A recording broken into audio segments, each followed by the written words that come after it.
Praise be Jesus Christ, now and forever. I'm recording a rather special nugget this week.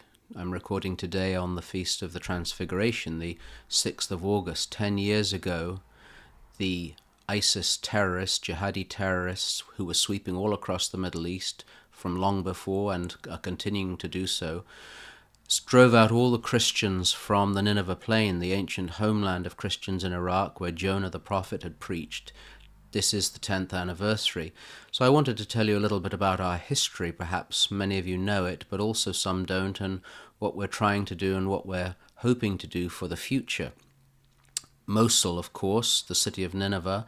I remember in that August of 2014 hearing there was no mass in Mosul, the city of Nineveh, where Jonah had preached for the first time in nearly 2,000 years. People forget that the Christians in Iraq and Syria, Lebanon, all over, had been there since the time of Christ. Some people think that we brought the gospel to them. The very opposite is the case.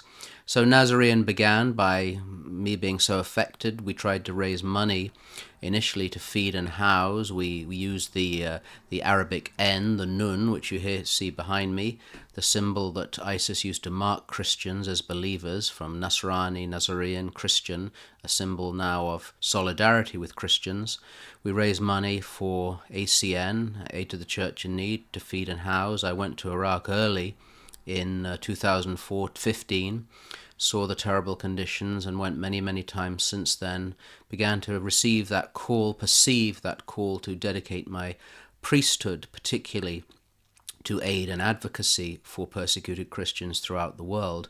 Eventually my bishop released me to do this ministry full-time in 2016. I became a priest of the Ordinariate, which I'm very grateful for. My bishop blesses this ministry as a Catholic priest, but I have to raise all my own salary and all my benefits, everything in fact in my salary, by doing this work, which I believe is God's work.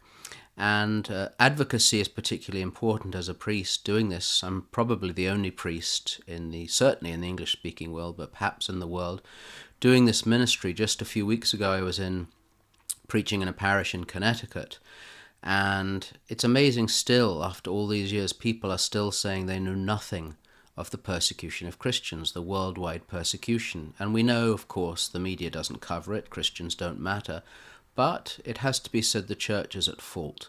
Why are we not hearing it from the church? Every parish should know about it. Every bishop, every priest should regularly preach about it, but so often they're not. And that is a fault that needs to be addressed. So advocacy is so important.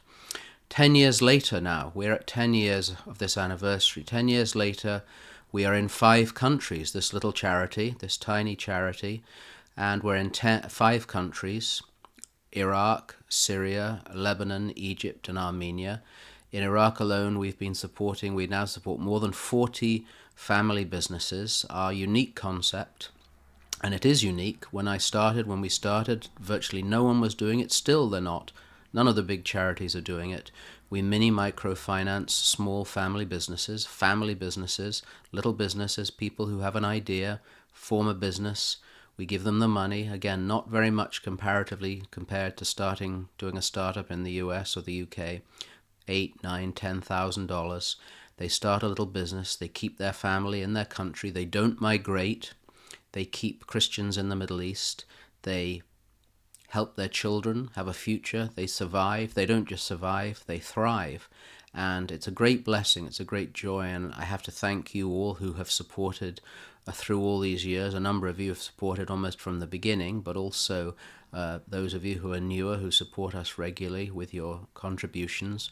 We haven't yet found any big contributors, but please God, one of these days one will come. But all your support is so important, and to see our Christian brethren there not fleeing. Some people ask, well, why does it matter? Why does it matter? Why bother? Why keep Christians in the Middle East? That seems really a peculiar question. It's the cradle of Christianity. It's where Christianity began. It's our roots. We know if you cut the roots of a tree, the tree will die. If Christians disappear from the Middle East, Christianity will be deeply damaged. St. John Paul, as you know, spoke about the 2 lungs of Christianity.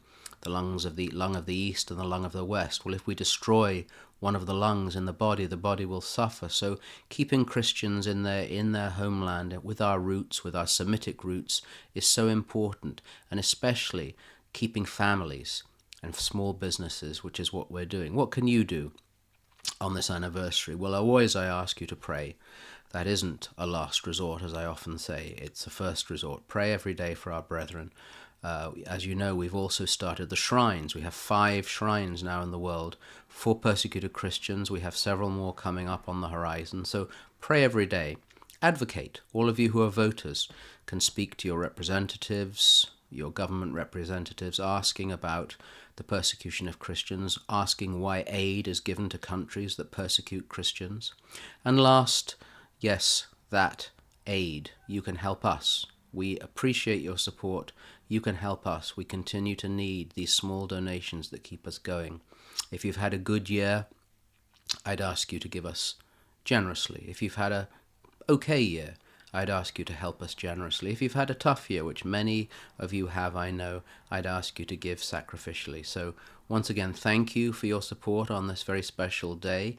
Pray for our brethren, pray for Nazarene, and by supporting Christians in the Middle East, we actually help to defeat ISIS, who tries to pretend that Christians don't even exist there. They do, and we're helping them.